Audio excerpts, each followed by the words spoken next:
नमस्कार। BA first year अर्थशास्त्र second paper Indian economy और चैप्टर 5वां। एक प्रश्न वार्षिक परीक्षाओं में कई बार पूछा गया है। आधुनिक भारत में या भारत के आर्थिक क्षेत्र में आधुनिक परिवर्तन कौन कौन से हुए हैं? भारतीय अर्थव्यवस्था में नवीन परिवर्तन की व्याख्या कीजिए, या भारतीय अर्थव्यवस्था के नवीन परिवर्तनों पर संक्षिप्त टिप्पणी कीजिए। तो ये प्रश्न कई बार पूछा गया है और प्रायः ये लघु उत्तरीय प्रश्न शॉर्ट नोट्स में पूछा गया है। तो आज इसका उत्तर कि भारतीय अर्थव्यवस्था के आधुनिक परिवर्तन, भारतीय अर्थव्यवस्था में क्या आधुनिक परिवर्तन हुए हैं, इस पर संक्षिप्त चर्चा करेंगे। कुछ प्रमुख बिंदु हैं, इन बिंदुओं के आधार पर हम सिद्ध करेंगे कि भारतीय अर्थव्यवस्था में आधुनिक परिवर्तन निम्नलिखित हुए हैं। जैसा कि हम जानते हैं कि 1947 में जब देश स्वतंत्र हुआ, उसके बाद हमारे नीति निर्माताओं ने लोकतांत्रिक समाजवाद की स्थापना करने के लिए मिश्रित अर्थव्यवस्था का प्रयोग किया। मिश्रित अर्थव्यवस्था की प्रणाली को अपनाया। वह मिश्रित अर्थव्यवस्था की प्रणाली जिसमें पूंजीवाद और समाजवाद दोनों का सह अस्तित्व पाया जाता है, और दोनों पूंजीवाद और समाजवाद दोनों प्रतियोगी सहयोगात्मक प्रतियोगिता पूर्ण व्यवहार करते हैं। दोनों पूंजीवाद और समाजवाद भारतीय अर्थव्यवस्था में एक दूसरे के पूरक के रूप में कार्य करते हैं, ना कि विरोधी के रूप में। इसके बाद 1951 से आर्थिक नियोजन की नीति अपनाई गई। पंचवर्षीय योजनाओं का श्री गणेश किया गया और देश में कुल 13 पंचवर्षीय योजनाएं चलाई गई।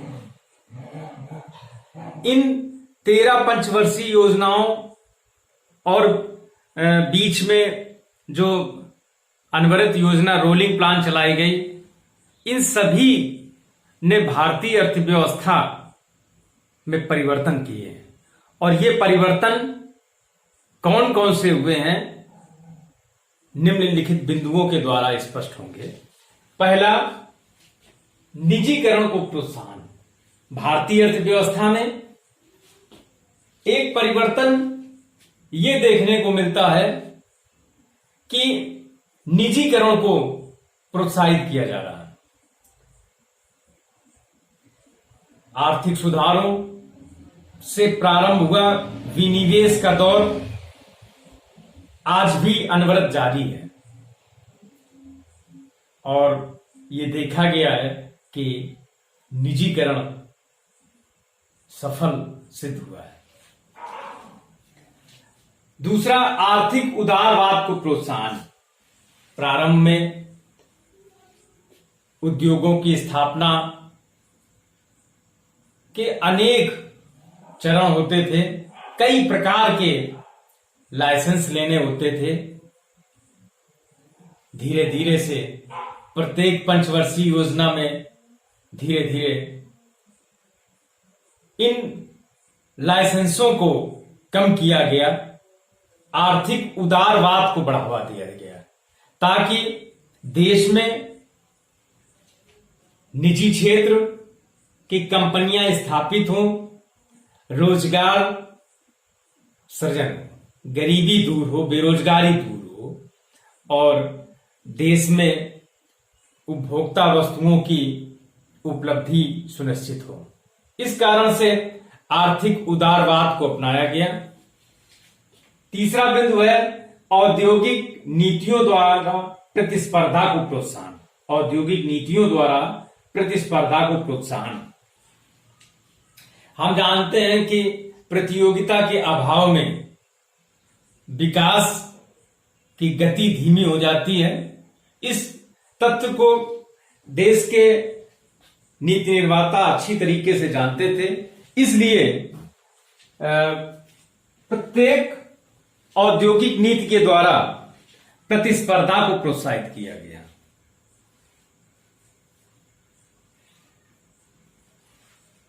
प्रतिस्पर्धा के प्रोत्साहन के लिए आर्थिक उदारवाद और विनिवेश को अपनाया गया, ताकि निजी क्षेत्र और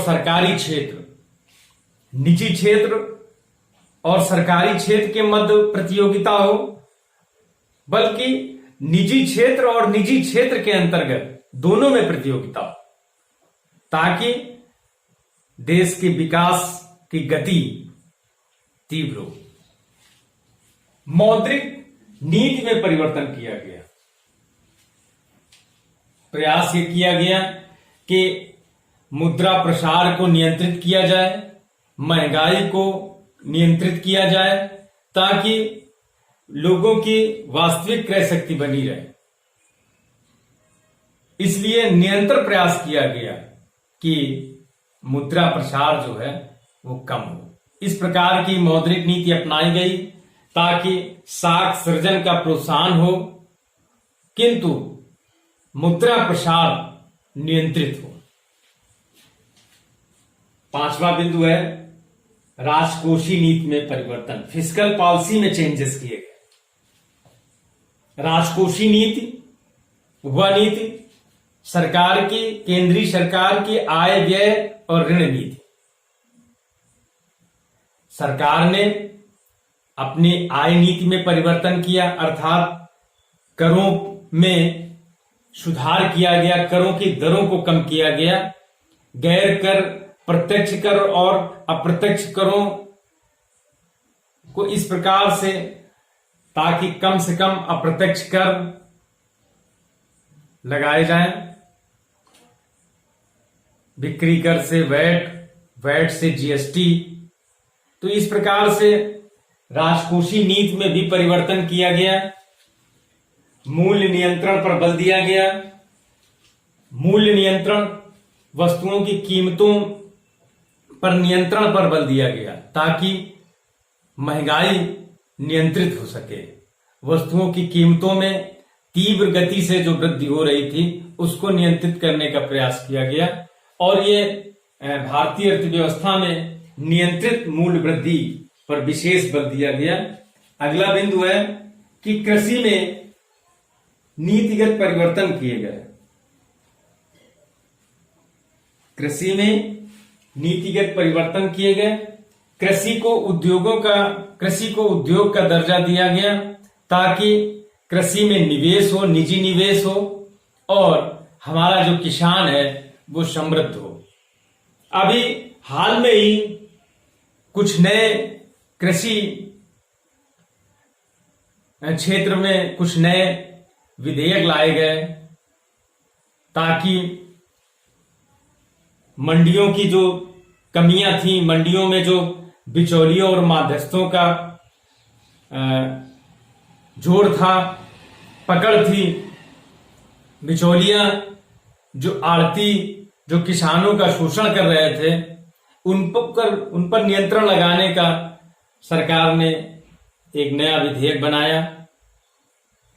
और कॉन्ट्रैक्ट फार्मिंग, संविदा कृषि को बढ़ावा देने के लिए भी एक विधेयक, एक कानून बनाया गया है। तो इस प्रकार से आधुनिक कृषि को आधुनिक बनाने का प्रयास किया जा रहा है, ताकि देश का जो 86% लघु व सीमांत व लघु किसान है वो भी विकास कर सके, उसकी भी जो जोत है, आर्थिक जोत बन सके, और लाभकारी मूल्य किसान प्राप्त कर सके। इसलिए कृषि में नए परिवर्तन किए गए। रोजगार सृजन को प्रोत्साहन। लगभग देश की सभी पंचवर्षीय योजनाओं में रोजगार सृजन को महत्व दिया गया। क्योंकि निर्धनता के दुष्चक्र को तोड़ने में रोजगार एक बहुत बड़ा प्रेरक तत्व है।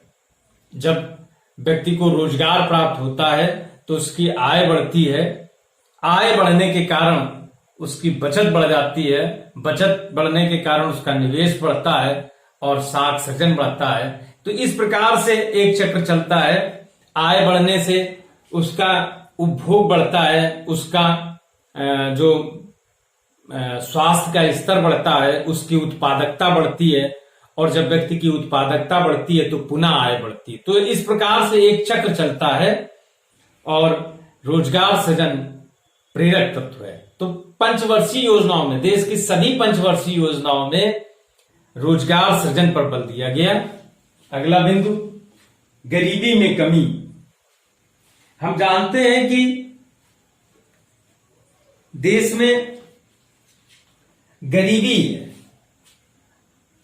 कई कारण है, जनसंख्या की अधिकता, रोजगार की कमी।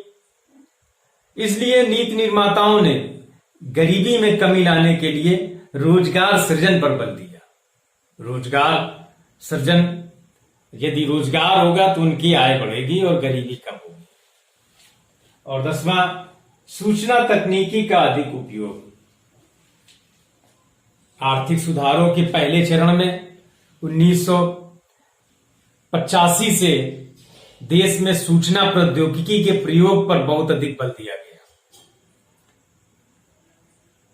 सूचना प्रौद्योगिकी के प्रयोग के कारण ही आज केवल केंद्र सरकार केवल एक बटन दबाने से ही लाभार्थी के खाते में संपूर्ण राशि पहुंच जाती है। बीच का जो भ्रष्टाचार था, किसी समय यह कहा जाता था कि यदि केंद्र सरकार 1 रुपए भेजती है तो लाभार्थी के पास 15 पैसे पहुंचते हैं। अब बीच का जो भ्रष्टाचार था, तो सूचना प्रौद्योगिकी ने, इंफॉर्मेशन टेक्नोलॉजी ने भ्रष्टाचार को कम किया है। इस कारण से सूचना प्रौद्योगिकी को प्रोत्साहित किया जा रहा है। शिक्षा के क्षेत्र में, उद्योगों के क्षेत्र में, सेवा क्षेत्र, सभी क्षेत्रों में, कृषि क्षेत्र में भी सूचना प्रौद्योगिकी को प्रोत्साहित किया गया। और निश्चित रूप से सूचना प्रौद्योगिकी ने भारतीय अर्थव्यवस्था में आधुनिक परिवर्तन किए हैं। तो ये कुछ प्रमुख 10 बिंदु हैं जिनके आधार पर हम सिद्ध कर सकते हैं कि भारतीय अर्थव्यवस्था में आधुनिक परिवर्तन हो रहे हैं। इस प्रकार से ये जो आपका प्रश्न है कि भारतीय अर्थव्यवस्था में कौन कौन से आधुनिक परिवर्तन हुए, संपूर्ण हो जाता है। धन्यवाद।